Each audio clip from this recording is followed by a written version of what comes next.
तो उन्होंने क्या किया, ऊपर वाला कुर्ता खोल दिया, फिर गंजी भी खोल दिया, फिर कुर्ता पहन लिया और गंजी ऊपर से पहन लिया। जंगल राज का लाभार्थी हूं।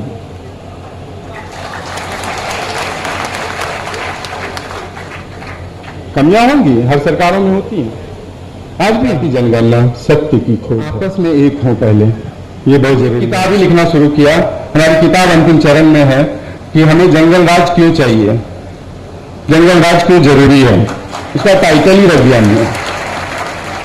क्यों जरूरी? क्योंकि हम सब लोग ना बहुत डिफेंसिव हो जा रहे हैं इस बात को ले। जैसे कोई बोलता है ना, हम बड़ा सख्ती में आ जाता है, अरे क्या बोले इस पे, कुछ बोलना है क्या? जब भी जंगल में रहने वाले लोगों ने कहा कि ये मेरा जंगल है, जवाब आया कि क्या जमाना आ गया है ना? क्या जमाना आ गया है कि जंगल में रहने वाले लोग बोल रहे हैं कि जंगल हमारा है। क्या जमाना आ गया है ना? सब कुछ कितना बदल गया है। लोग आप पर हंसते हैं कि अच्छा तुम्हारा जंगल है क्योंकि तुम यहां रहते हो। तो भाई किसका है फिर? जहां तुम रहते हो जब वो तुम्हारा है, तो जहां हम रहते हैं वो हमारा है कि नहीं है?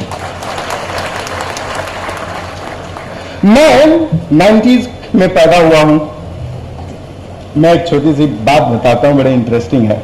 बचपन था, मैंने पहले कह दिया कि हालत क्या थी गांव की। एक बार माननीय लालू जी का प्रोग्राम हुआ हमारे गांव में, बगल में 2 किलोमीटर दूर में। हम बचपन में ना हेलीकॉप्टर तो देखे नहीं थे, हेलीकॉप्टर से उड़ा ना हमारे ऊपर से, हम हेलीकॉप्टर का पीछा करते करते वहां पहुंच गए। ठीक है, लालू उस समय इस सब मंच वंच इतना बड़ा पंडाल भी नहीं होता था। लालू जी का स्टाइल बड़ा अनोखा रहा, चौकी लगाया था, उस पर उठे, खड़ा हुए, छोटा सा माइक था टांगा, उन्होंने कहा, सब लोग बैठे नीचे में ऐसे करके टुकटुकी लगा के देख रहे हैं। मतलब कुछ समझ नहीं आ रहा ना तुम लोगों को जो बोल रहा हूं, मैं भी था वहां पे। तो उन्होंने क्या किया, ऊपर वाला कुर्ता खोल दिया, फिर गंजी भी खोल दिया, फिर कुर्ता पहन लिया और गंजी ऊपर से पहन लिया। बोला समझ आया? एक आदमी को समझ आ गया। वो बंदा नीचे बैठा हुआ था, उछल के ऊपर चला गया एकदम से कि अरे ये क्या होगा, नीचे वाला ऊपर हो जाएगा।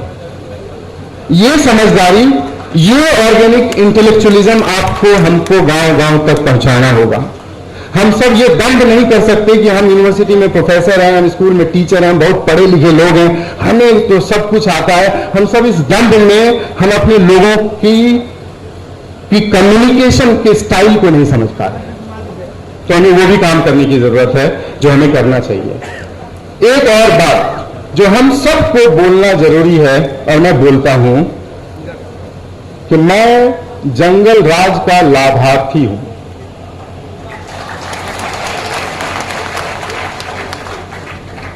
कमियां होंगी, हर सरकारों में होती हैं, आज भी हैं। हम सबको at university level, at school level, हम सबको ये करने की जरूरत है कि हम सबको डेटा पर काम करने की जरूरत है। डेटा निकालो थोड़ा, देखिए कि उस समय इस समय में कितना फर्क है। वो सब डेटा पर काम करने की जरूरत है। मैं लाभार्थी इसलिए हूं क्योंकि मैंने आपको पहले ही बता दिया, हमारे लिए ना स्कूल था, न कॉलेज था, न व्यवस्थाएं थी। किसी ने यह कहा कि हर व्यवस्थाओं की कमियों के बावजूद तुम्हें आगे बढ़ना है, तुम्हें यह पहचानना है कि तुम कौन हो। मेरे लिए वो आवाज काफी थी, मेरे लिए वो एक बात काफी थी कि कोई कहीं बैठा है, कह रहा है मुझे कि आगे बढ़ो, मैं तुम्हारे पीछे खड़ा हूं। वो नेपथ्य में जो आवाज है ना, वही मेरे लिए सबसे ज्यादा महत्वपूर्ण था। इसलिए मैं बार बार लिखता हुआ, जब मैं लिखा तो बहुत बवाल कट गया था, बहुत लोगों ने बहुत गालियां पड़ी, बहुत लोग टूट गए, बहुत दोस्त छूट गए कि मैंने जब ये कह दिया कि मैं जंगल राज का लाभार्थी हूं, तो बहुत बवाल हो गया। जंगल में ताकतवर लोगों को तो हम मानते ही हैं, है ना, हर वक्त हम सब लोग सम्मान देते हैं। हमें जरूरत है कि बाकी जो जीव है छोटे छोटे, उनको भी हम बराबरी से देखें, उनका भी हम सुरक्षा और सम्मान करें।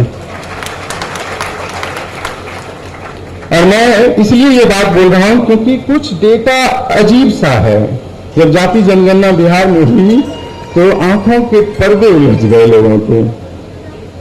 यादव जी सारा हिस्सा लूट गए थे अति पिछड़ों का। यादव जी का पर कैपिटा इनकम 14वें नंबर पे है। ये कैसे हो गया? सारा जमीन उन्हीं के पास था। जमीन में यादव जी का हिस्सा कितना है वो भी उठा के देख लीजिए। 73% जमीन तो एक ही जाति के पास रह गई अभी भी। ये कैसे हो गया, है ना? मैं क्या कह रहा हूं? मैंने कह दिया एक ही लाइन में कि जाति जनगणना सत्य की खोज है। और अगर आप इस सत्य को नहीं खोज पाए तो जो सिंपल बात है, साधारण बात है, बुद्ध ने भी कहा सत्य नहीं खोजोगे तो खत्म हो जाओगे, हम सब खत्म हो जाएंगे।